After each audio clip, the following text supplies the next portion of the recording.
I already built some system that I kept in my own laptop. Your portfolio. My own personal portfolio. This system that I used it to, I said, okay, let me check if I can do Udemy front page. Did Udemy front page. I'd already built so many useful content in my own closet. Yeah. Right. So when I got the first contract to build a website, I was 100% sure of myself that I could do it. So the comfort you have in building is you are more or less, let's say your friend's website that you build for is your lab rat. You'll be testing because it's free work anyway, so you can do it. You can do it anyhow. So you can do it anyhow. Yes, your now friend will not come and tell you didn't do it very well. Because now free work, so it's free work. So just make sure that work that you're doing, your growth is right there. So the advent of drag and drop didn't eliminate the need for custom code. So which is the advent of AI will not eliminate the need for custom code. Less than 10% of the people who watch our videos actually take any action, like liking the video or subscribing to the channel, which doesn't do our channel any good. So giving us that like, that thumbs up, and subscribing to this channel helps YouTube know that this video is useful, and they will show this video to more people. So before you go ahead and watch the video, please just hit the like button right now and subscribe to the channel and enjoy this podcast. So this episode is going to be talking about programming and one aspect of programming, which is front-end development. And my guest today is Mr. Kelvin Obi. He's my very good friend, and he's a front-end developer. He's a software engineer.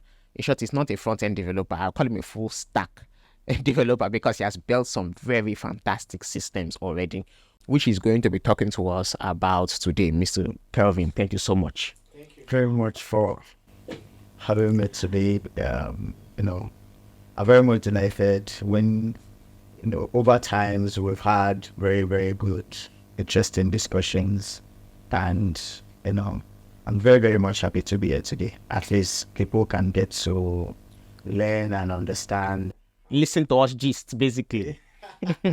Because this what we are talking on this podcast, what we're saying on this podcast are things that we discuss normally. Yes, exactly. How the future is going to be excellent. We try to pitch into the future. We try to say, okay, what is this day going to look like? What is this year going to look like? What is 2 years, 3 years down the line going to look like? Yeah. Be like, okay, so we are here at the end.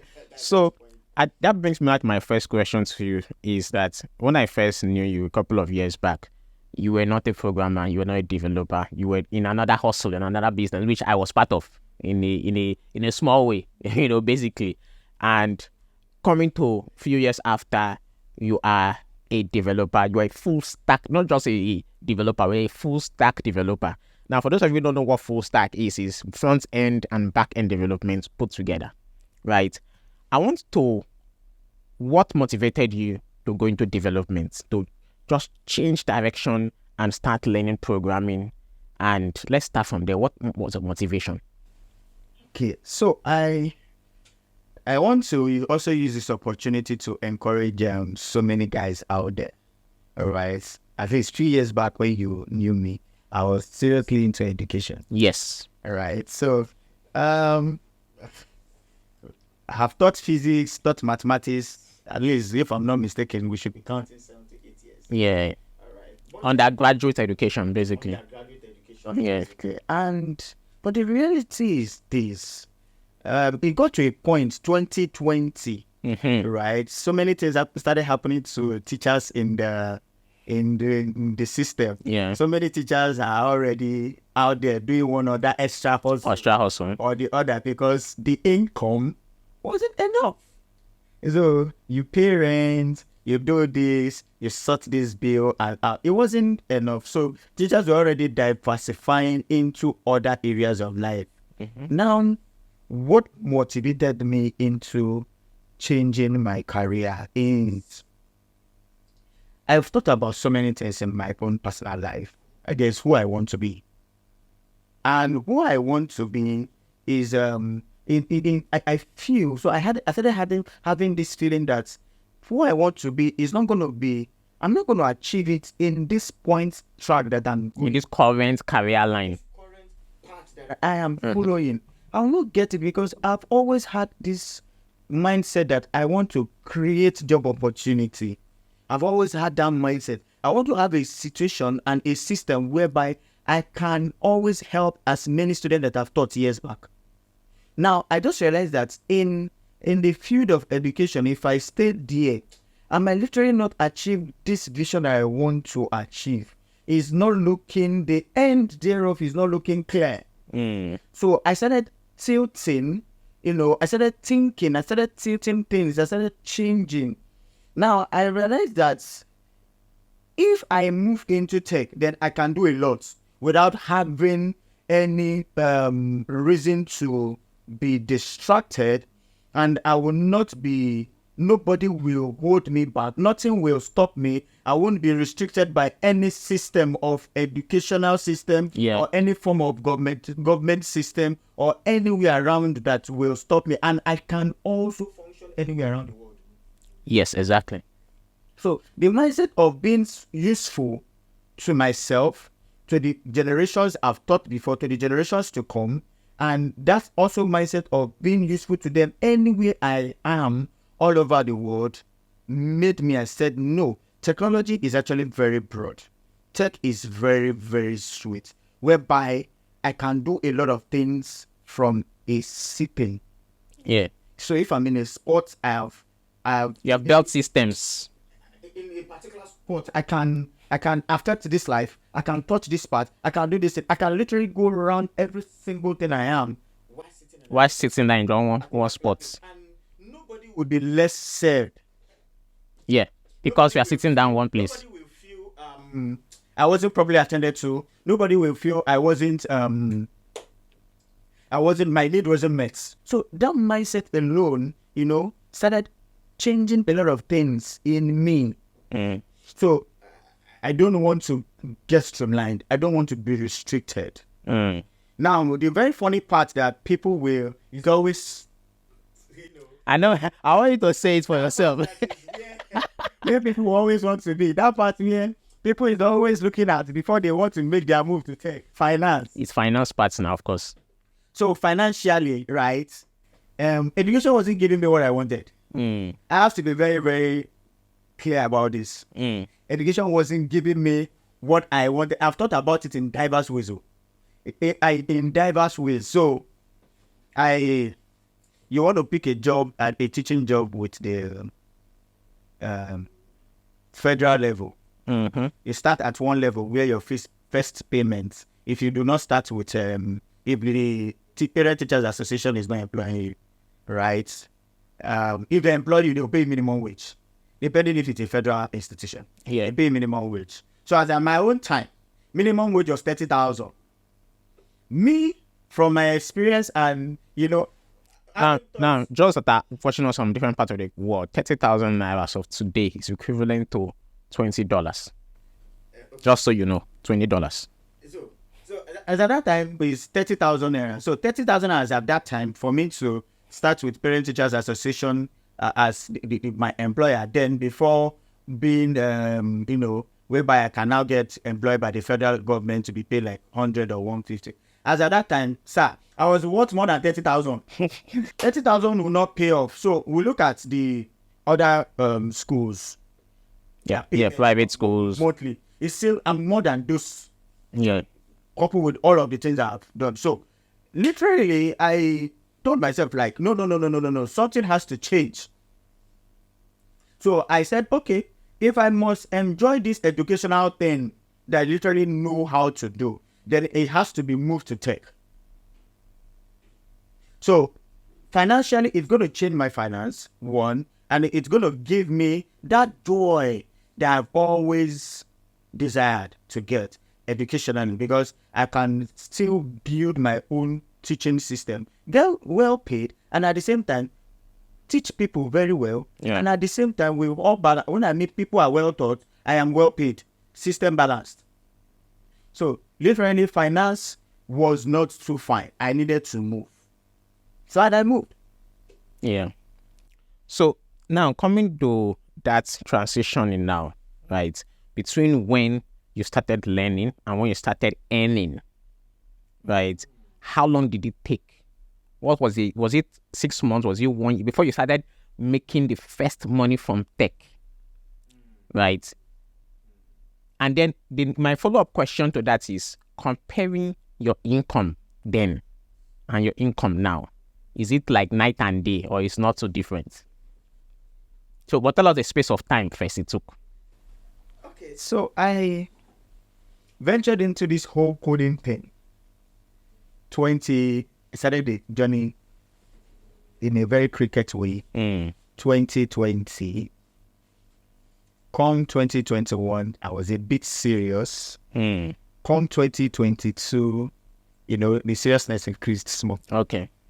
Now, come 2023, I was 100% serious. Into it 100%. 100%. In fact, 2023, towards the end of 2023, 2022, at the beginning of January 2023, it was all full-fledged. In fact, I added all my energy into programming. So from 2023, I was in back to back. I was coding day and night. Okay. I will still have to go out to do the basic hustle. Okay, go and hustle, yeah. So that I can be able to sort one or two now. Definitely. So I was coding back to back. Then my first job came in August 2023. Okay. That was the first job I did. That's like 8 months after you took it serious. Okay. Right. So as of August, right, I'd already built some system that I kept in my own laptop. Your portfolio. My own personal portfolio. This system that I used it to, I said, okay, let me check if I can do Udemy front page. Did Udemy front page. I'd already built so many useful content in my own closet. Yeah. Right. So as I got the first contract to build a website in August, I was 100% sure of myself that I could do it. Okay. I was 100% sure I could do it. And as much as, okay, one or two fear came in, but man, when you tell yourself where you're headed, you tell yourself the journey has started now. No. So wake up. So I in my brain, right, I stood up in my head, and I started the journey of building that particular website. I built the website. Building that particular website taught me a lot of experience. Client relation. I don't like this, I don't like that. Change this, adjust this.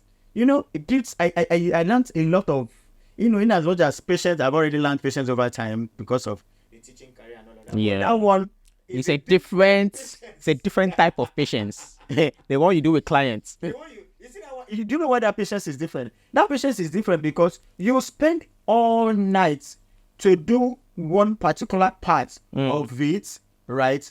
Now, during the daytime, to report yourself that, sir, I've done this, or I've done this, and the person tell you, no, I don't like it. Adjust it this way, as if it is easy to adjust. But you do not have any choice because this is where your professionalism comes in. Yeah. You go back to your table, then take it for the next night. And go and change the code. 1 day, 2 days, your sleep is like, managed. So you go there, you change the code, you change it and report. So you keep doing this. So I kept on doing this till when everything was, the company liked it from beginning to end. From the header to the footer and other component part of the website was, accepted and said, okay, we are good to have this on our server. Then from there, jobs started coming because once you build one, the next will follow. The next will follow, yeah. Once one person sees that you've done this one, they'll recommend you. Another person will be like, oh, so recommendation will come. One person who, found out you did one thing on your status because you can't be doing stuff and you're hiding. So this thing you just said now is one thing another guest I've had on this podcast said. He was a UI UX person, and he said that one of the problems that people who learn skills have is marketing, that they learn skills and they keep quiet about it, that they don't tell people, they don't start shouting at the top of the hill that... I put it to you, if you don't know how to put yourself to the people out there, you're going to stay in your house and no job will come to you. That's it. It's as simple as ABC. Whatever you're doing, you should learn how to put yourself to people. It got to the point where there's, I know some, as a result of my experience with people, I know some few good clients that I know they'll patronize. Yeah. I will build a content. Yeah. I will send it to their WhatsApp. I will build the video from beginning to end. Send it to their WhatsApp. Tell them you could have something like this in your system. It means that if I see a real estate website and I have a client that I know that does real estate, I'll send it to them. And I would have gone to make research about that person's business to make sure the person doesn't have a website. Yeah, doesn't have a website of it. Or doesn't have a website that's active. Or even so God bless you. So the person doesn't have a website that is active. In fact, most importantly, I make sure I go to the person that does not have a website. That this one, I'm sure you don't have a website. I am 100% sure that you don't have it to you, so that I'll be valid with whatever I'm giving to you. That was how I pushed. How many no's before you got the yes? Well, I can't count. I can't count. But this is what eventually started happening down the line. Even those people, they will tell you no, they are not interested. None of them will read and say, they will give you thumbs up, Kelvin, well done. When they need you, they will call you. They will call you when they need you. And they will still call you when that thing is now pressing. So it's two different states. When they need you, they will call you. Now, when they have that as a problem, that, okay, now I think I need a website, they would now call you. They'll call you now. So what will marketing do to you is the fact that you're making yourself available when it comes in their head that they need to do something. Yeah. I was literally marketing my LinkedIn account. I post my job. My Facebook account, I post my job. My Instagram account, there were times if you check, if I see my Instagram, you check, you literally see different codes. I kept on posting every code I write, I post. That's every good. Code I write, I post. In fact, I posted to the point whereby, okay, no, so I don't have the time to post again. So, okay. Now, this is this is a problem that most people will learn a skill have. We usually have to beg people at digital skills school to actually have LinkedIn profile. Please open LinkedIn profile. They will tell you that, no, I don't like posts. I'm like, how do you want to learn a skill and then not tell people that you can do this thing? How then would the projects come? Would the job come? You know, so I really, really like what you are actually saying. So now let's talk about the finance part. Compare your life back then and your life now. Your financial status. My life then, my financial status now is better than before. Preach, brother, preach. Mother, you could read the lines anyway. Yeah. You could read the lines. And I tell you, it's not 1% change. It's like 50% 50% change. I'm still moving. All right. And the truth is this. There are jobs available. There are a lot of jobs available. In fact, the tech bros that are working their life out. They are working their ass. Because there are not enough people. Because you realize that once a company gets close to you and you're good, They will not let you go. They don't want to. 25.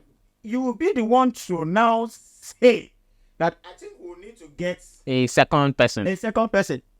You will be the one to interview the person. Of course not. Because the person will have to work alongside with you, yeah. So you'll be the one to interview the person. So this is what happens to you when you start the journey fresh. So and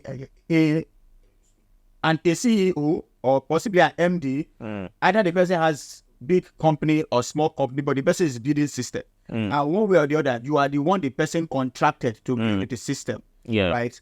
Obviously, you are the lead developer. Yeah. If at that level you think you are not even strong enough, but you've started taking the journey to build that system and you eventually built it, you are the lead developer. You are the lead developer, yeah. So we just have to understand that position. Mm-hmm. Now, if that company is moving and you're still working with the company, as the company is growing, you are the lead. In fact, the more you grow with the company, the more the company requests, and you keep doing it, you keep growing in your knowledge. Your knowledge starts growing, so yeah, sure. Knowledge starts growing. And at the end of the day, you realize that at one point, they will even ask you, what do you think we should do in this aspect? To make it improve. The moment you are bringing ideas, so it means you are going to keep researching. It means you are going to keep reading. It means you are going to keep doing different things to upgrade more. That is what it is. So at that point, that you are the lead developer. Now, when the company's product grows, and now you have to build the system to accommodate their growth. Yes. Your code base enlarges. So you have a lot of large code base to work with, because a company is in charge of, they sell hair, they sell cream, they sell makeup, they do all of that. And now the person that owns this business, possibly they started as your friend, now is the CEO. You are working alongside your friend to manage all of the whole the tech parts. space. Now, at each product, you produce a part that will manage the marketing. At each level, at each product, in fact, the moment the person now says, okay, we want a different idea entirely, we are moving into real estate. Can we have a website that will manage real estate? You are now building another different system. You are the lead developer. Now, if anybody has to work again, they are not going to employ somebody without you being the chief employer. Yeah. Because you are now the one bringing another person to work alongside with you, because all the code, you are the only one. You are the one that understands it from scratch. And how it was built. So you are the one to tell the next person coming in, this is what it is. This is where we are starting from.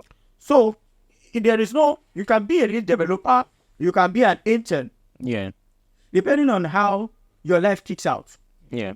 And the truth is, we have young entrepreneurs out there who want to start off something, and who definitely will be working with developers. So they are not developers, but they are good. They think the product is in their head. Exactly. There are a lot of very brilliant entrepreneurs out there. There's a lot of products in their head. And there is no entrepreneur who has products in his head that will not work with a developer. Because everything is driven by technology now. They just need you. That's it. You, the developer out there, they need you. I think you just answered the question I wanted to ask next, which is, because of the advent of AI, do people still need to learn to code? Because people are saying that, why should I learn to code when there's AI that can write code? That's a very funny question, actually. Yeah, I will answer that question honestly, with all honesty. Right? Let me take you back a bit. Before we all became aware, before we all understand HTML, CSS, JavaScript, before it started really going viral, that people began to understand HTML, CSS, JavaScript, we know WordPress. That's WordPress, yeah. WordPress, you don't code now. But you build a fantastic website. By drag and drop. I build WordPress websites. Thank God you are a WordPress developer. With simple drag and drop. Yeah. So where did HTML, CSS thing started selling? It started selling because the reality is that if you need a system that will work according to your business, that's when I mean the system works with how your business is working. Yeah. That means you need somebody that a custom code. You need it. So that is where the custom code thing comes in. So the advent of drag and drop didn't eliminate the need for custom code. So which is the advent of AI will not eliminate the need for custom code. Guys, that is the perfect answer to that question. So even if AI can write code, man, so there is some. If you are smart enough, man, what AI know? In fact, let the AI keep upgrading. Let it upgrade to the next. In fact, I told you, I want to be an AI engineer. Because the truth is, a lot of automations will go down. Yeah. Strong suite automations, which I can't wait. I can't wait to be in it. So, as a software developer, you run a custom code. You need AI for debugging. Yeah. For debugging, you might be having one slight issue. Very slight issue that I have been giving you one very serious headache. The AI will solve that code. Will solve the bug. You see those tiny issues. Yeah. It can help you clean up your code and bring you back. But you might not be able to write a fresh custom code for every situation. Well, depending on how you interact with your AI. Because using AI is with respect to how you interact with it. So how do you communicate with your AI? If you don't know how to code yourself, If you don't know how to code yourself, that's it. you don't know how to code, and you are asking the AI To code for you. To code for you. What you ask? What do you want it to code? What for me to Send code? that ID for me. That's it. AI will give you a code that is deep-centered now, but you don't know how do you read it. How do you even read How do you it? understand it? But you know, okay, AI, I want a centered div that is right. It's your communication that matters with AI. So back then, with people, you see the importance of this AI thing, right? It's people, when you, so if I forget, maybe I want to remember how to blur background. Yeah. Okay. So I'm writing, I have a background, right? And I want it blurred. And I literally cannot remember all the lines of code I need to write to do that. Before the advent of AI, we usually go to Google to search for how to blur a background. What will Google do for you? Google will give you 10 options with different links. Link 1, link 2, link 3, link 4, link 5, link 6, link 7. My God. So you are now left to the option of reading from the first. They're clicking one by one. On the next tab. So before you know, because of one thing you have done 5 hours of research. Yes, at the end of the day, you come out confused. Yeah. But what will AI do to you? Just tell it what you want. Exactly. Yeah. This is what I want to play background. It will give you all. Give me a JavaScript or a React or whatever. It's CSS It just code. gives you options of all the options of how to blur a background. You take the one you want with the code written. With the code written, so you take the one you want. So once you take the one you want, you are now the one that will now do the cleaning yourself. Clean it, arrange it, style it, put it in a way you want it to appear on your project. Yeah. So AI is good. AI will never eliminate. In fact, I don't see that. I wouldn't use the word never, but I'm looking at in the nearest future how AI will write your backend for you. Okay, so now that we've gone with the future, we've come back down here. Now I want to now talk about the career path. Somebody that is listening to us or watching us and wants to actually get into this thing you've described, get into the field of programming. Now, for me, right, personally, I don't know if you have a counter opinion anyway, learning front-end development is the first step to a career in programming. Like learning like front-end development. Programming is very broad. There are so many languages you can learn. There are so many career paths. There are so many frameworks. So what would you recommend is the learning part or the career path? At least what people want to know is which one can I learn first to start making money? Okay, so let me come this way. In tech, there's a lot to learn. There's a whole lot to learn. Now, in programming, there's a whole lot, really. And we have a lot of computer languages. Now, these computer languages, those all have their own strength.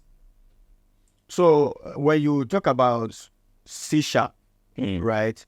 C# and the likes of them in C++, you realize that those languages are used to build games. So you remember when we had Java phones, we had Java games, all of these. So from PS1 and the likes of them that was built then were Java. So you remember then when people were going for NIT program, they went all those NIT programs. They either went to learn that Java or Java. They went to learn Java. Yeah. Because of creation of games and all that kind of other systems and all of that. Yeah. So DB, a database management system, where the analysis we have in this present time now. Yeah. Do you understand? So now after then, so HTML, CSS, where even presently the HTML5, CSS3, they are all being modified and all of that compared to how it was used before. So HTML, CSS, we have Ruby on Rails, we have Rust, we have Laravel, we have React, we have Node, we have PHP. Now we have, so going back the line, We have some other codes there that are even presently there for their legacy codes now. Legacy codes, yeah. Their legacy codes now. Some systems were built on them. Yeah. Fortran and less of them. Some systems were built on them. So those systems were built on those codes cannot just change automatically. They might just change automatically, right? So they keep modifying them. So React, from if you know how Facebook was before. Yeah. Very in boxes. Very ancient. in boxes now. Right? So when these guys modified the language and React came out, right? And React was now built. In fact, before React, the popular one is the Angular. Angular is there. Well, I know my other colleagues, they are Angular writers now. Angular writers and TypeScript. So we have JavaScript. You also have TypeScript. Now, JavaScript and TypeScript, everybody, if you go deep down, people will write TypeScript because TypeScript will, before, if you are going to face any error, TypeScript will tell you. Will tell you, yeah, before time. JavaScript will complete your code before JavaScript will now tell you that there's an error there. You understand? So, all the languages have their own strength, depending on who you want to be. If you want to go into embedded systems. So the thing is, let's not get things complicated.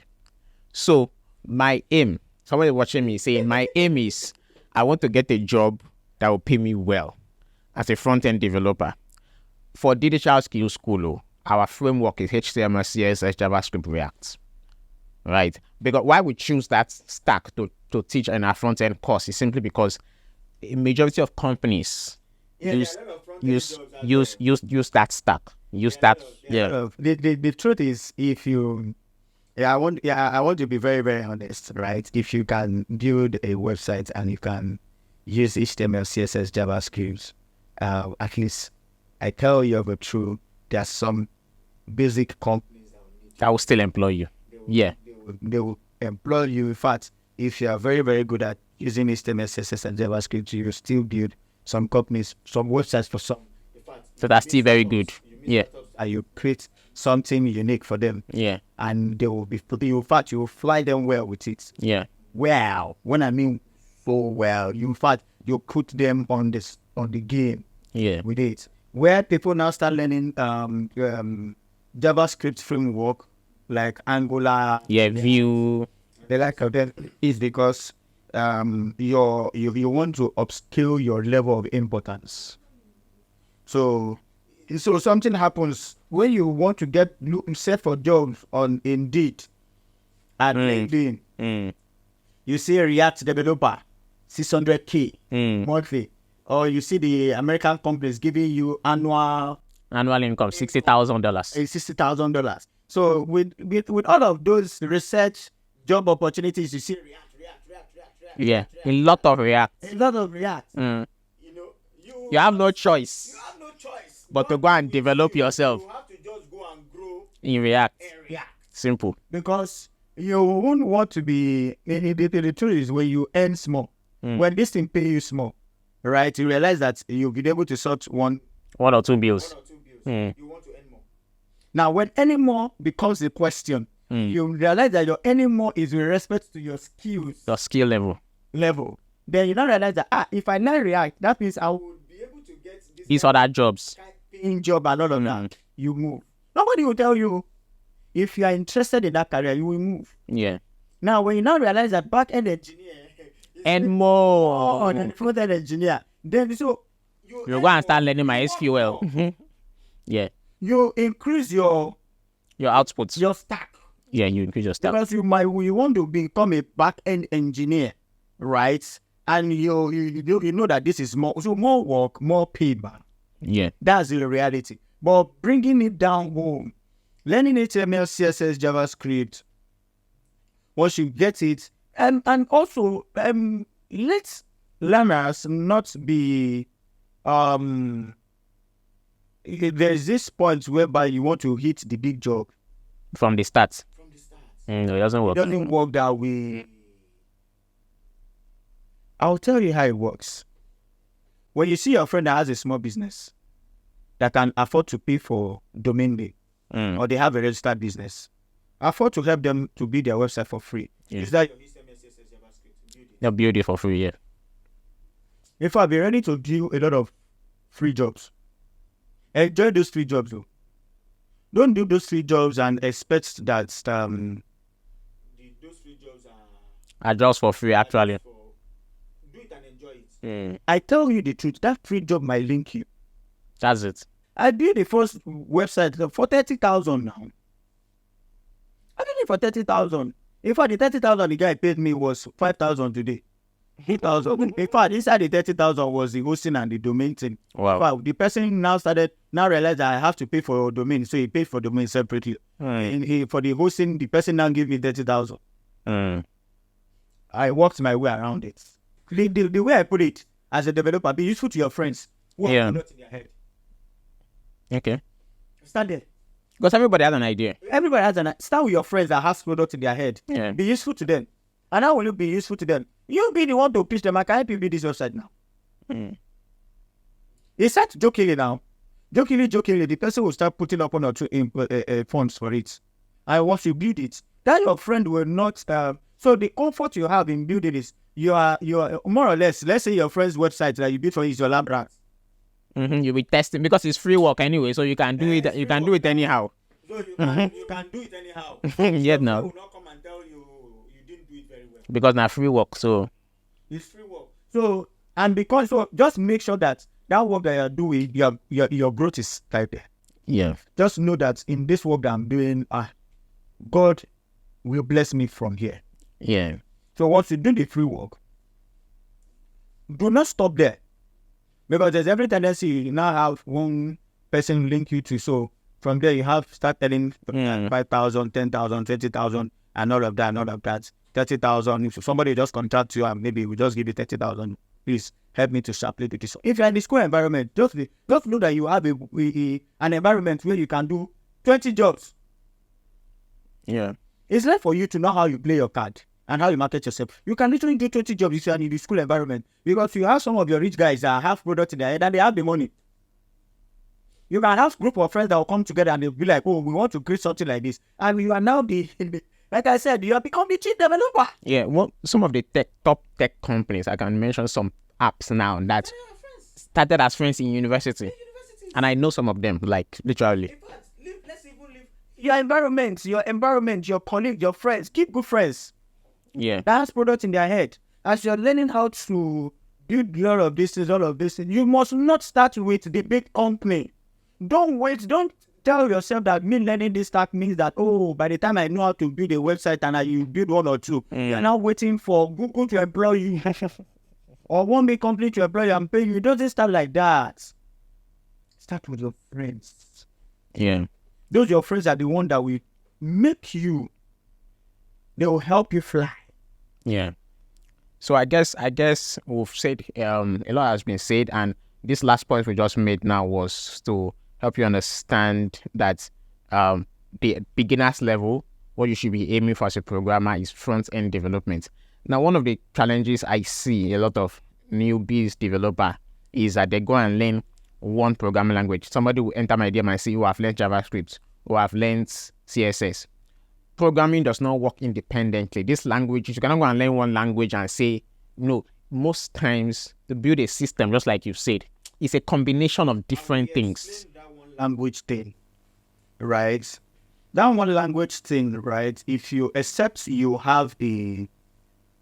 are ready to wait for the time when your one language will import a particular system. Yeah. You become useful. So this is what it means. So in this whole journey, there are people who are very good with JavaScript alone. They can't build a website for you. No, they can't. They're not even interested in building a website for you because they just realize the whole animation, graphics, join together is a lot of headache. But these guys are very good with JavaScript. Very, very good with JavaScript. And you know how important JavaScript is with respect to logic. Yeah. Yeah. So these kind of people, right, their functionality is not everywhere. Yeah.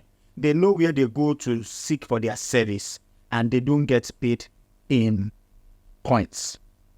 They are paid well. No, but this but that person is not a beginner. The person, so whatever they have learned in JavaScript is because they had somewhere they are going to. Yes. They are not looking at being everybody's own. They are looking at being a specialist. You understand? So specialism doesn't just come. For you to think that way, you know that. You already have. You have your job, your means of income is there. Yeah. Working towards your level of specialism is that you're not saying this thing must pay me in 6 months. You're not chasing economy.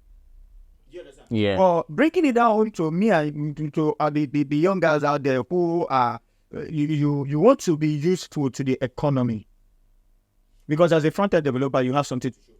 Yes, so that title front-end developer means you have a combination of languages. It's a combination. It's not one language.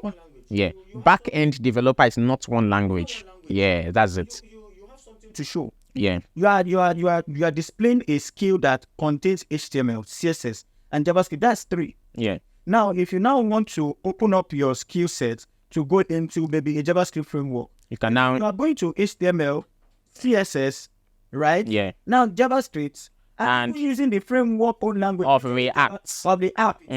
Which is yeah. React, which is the states and the hooks and the effects. Yeah. That also now goes in line with you using JavaScript to also write logic. Exactly. And you using your HTML and CSS to build structure and styling. Yeah. I mean, it has been a very fantastic episode interviewing you, Kelvin. I mean, you shared so much about the process of becoming a front-end developer, the mindsets people need to have when they are getting into the field of programming. And I really appreciate you sharing your experience step by step. This is the kind of podcast we like. The energy on this podcast was very high energy podcast recording. Everyone was loud, and I hope you're going to come back again over and over again to talk more about your journey. So check the caption of this YouTube video. We have a link there for you to join the Tech Corner community. The Tech Corner community is our community where those that are interested in growing the tech space, either as a business person or as a career person, can join that tech community, and we'll provide you with resources, with videos, with learning materials, with free events that can help you grow as a person in the tech space, as a business person or as a career person. Yes. So I'll see you on the very next episode of the Tech Culture Show.